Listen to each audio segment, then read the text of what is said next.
Hey, Saretsky here. As always, Canadian real estate market update with particular focus on Vancouver. If you're getting sort of value or entertainment out of these videos, all I ask you a thumbs up and subscribe. Questions, comments, put those below. Big week this week. Lots to talk about. We've got the CPI inflation. We've got interest rates, mortgage rates, Canadian housing data for the entire nation just came out. So much to cover. But I think in order to frame up this week's video, we really have to talk about the U.S. inflation obviously surpassing expectations, coming in at 8.2% on a year-over-year basis. Again, from a rate of change perspective, so you have to understand rate of change. I'm going to talk about that in just a second. But everybody got all hyped up about 8.2% inflation. The Fed's got to do more. They got to do more. But what we can actually see is inflation is, in fact, it is rolling over. It is decelerating from 9.5% down to now 8.2. It'll probably get into the sevens. And again, it could end up getting sticky in the fours and fives. Not to say that inflation is necessarily going to get down to that 2%, but it is, in fact, decelerating because it's hard for you to beat the comps from last year, again, on a rate of change basis. And so one thing to look at is the one thing that was pushing inflation higher was actually shelter inflation. Remember, the shelter component makes about 40% of the CPI basket. And what's interesting is that shelter is very much a lagging component. So all you have to do is look at the three largest residential REITs in the United States, all basically reporting that rents are topping out. Equity Residential saying that they expect rates rents had peaked out. Rents had peaked out in August. You had Avalon Communities saying that rents are actually decelerating and declining in some of their major markets. So that is not going to show up into the shelter component of inflation for at least another 6 months. So just remember this, when central bankers got it wrong on the inflation, it's transitory, it's just a temporary blip, they're going to get it wrong again on the pivot. I think they're kind of fighting the old war, so to speak. Again, people are going to get all upset about that, but I really do think that while inflation is likely to remain stickier, I think the days of this persistently low, sub 2% inflation, those days are gone. We're entering into this new era. But inflation is coming down, and it's going to take some time. But that doesn't matter because at the end of the day, the bond markets are saying, you know what, inflation is still sticky. Bond yields are moving up. Interest rates are moving up. I think we're at the beginnings of this sovereign debt crisis where you're seeing these massive currency movements. You're seeing stress in global bond markets, so yields spiking higher on top of these massive debt burdens, not just on the private sector, but on the public sector. And so this really is the beginning sort of this sovereign debt bubble that is beginning to blow. And so yields are going up. And so what does this mean? This means that fixed rate mortgages in Canada are once again continuing to rise higher. So we can see some of the big banks this week raising their 5-year fixed rate mortgages by about 20-25 basis points as that Canada 5-year government bond continues to inch higher.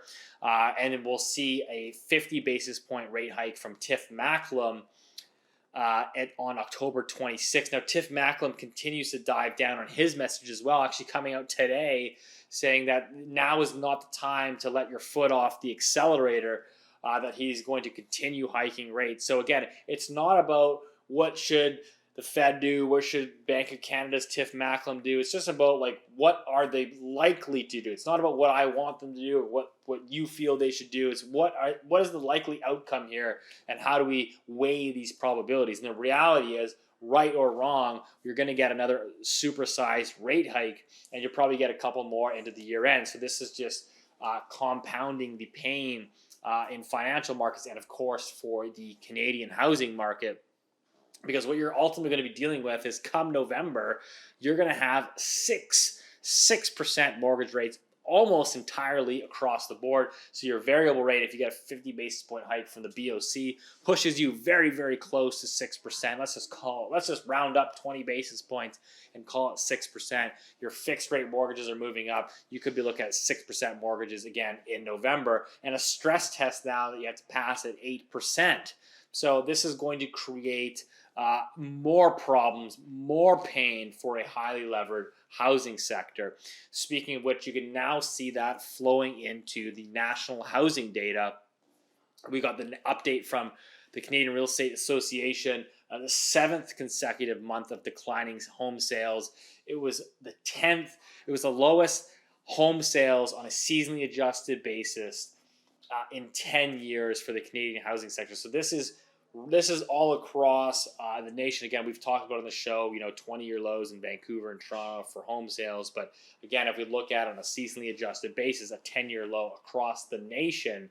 And this is obviously creating downwards pressure on prices, right? Again, 5.5%, 6% mortgage rates at these prices, it doesn't work. And so the prices are coming off, albeit they're coming off probably slower than most people would have imagined, which we're going to get into in just a second.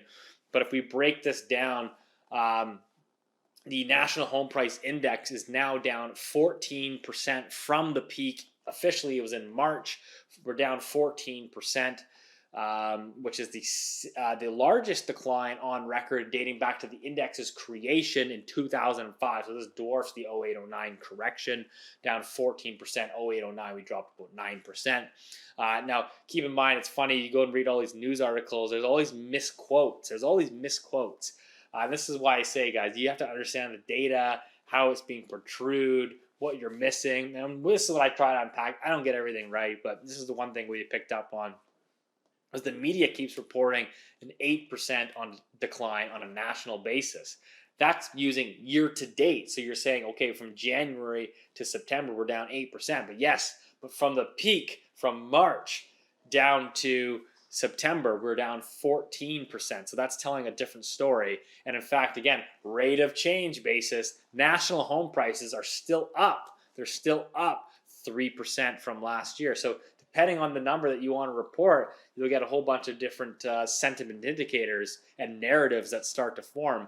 But that is really the reality on the ground, is that the national house price correction is spewing across the country. And again, it's happening in more levered housing markets, which we've been talking about on the show before, right? Like the whole bullish thesis and why I started putting in some investments into Calgary, for example, was because I felt that the housing market in Vancouver, which I predominantly play in, was going to go through that correction, that rates were going to go up to some extent. I didn't have this extent, but they were going to go up, and eventually you would have less growth. So the growth market, similar to like these tech stocks, are obviously taking the biggest beating, and these sort of more value plays where housing had basically been flat in Saskatchewan and Alberta is seeing less of a correction. So let's break it down by geographical area.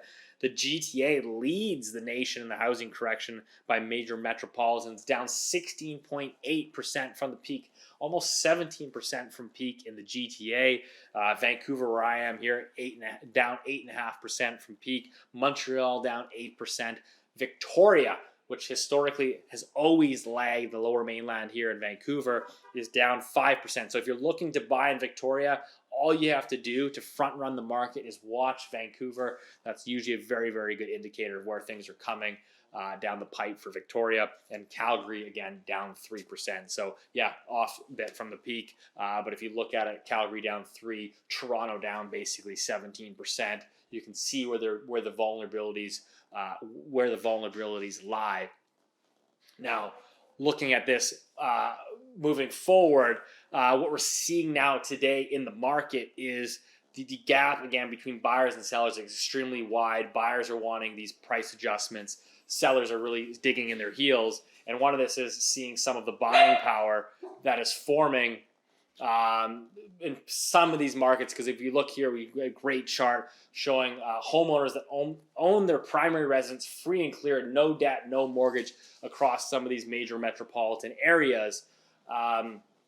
This really kind of highlights to you that some have the staying power. That's why you're seeing prices now starting to firm up a bit.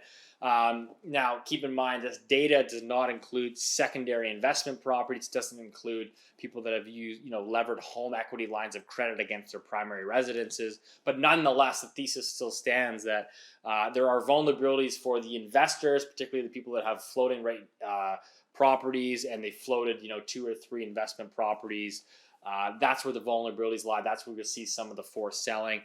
Again, for people that have owned their house free and clear for the, right now, you can see why they're pulling listings. You have 20-year lows in new listings in Vancouver and Toronto. So again, a lot of this, the direction of the market here moving forward, again, really all you have to do is focus on the central banks and what they're doing, and they seem hell-bent on continuing, at least in the near term.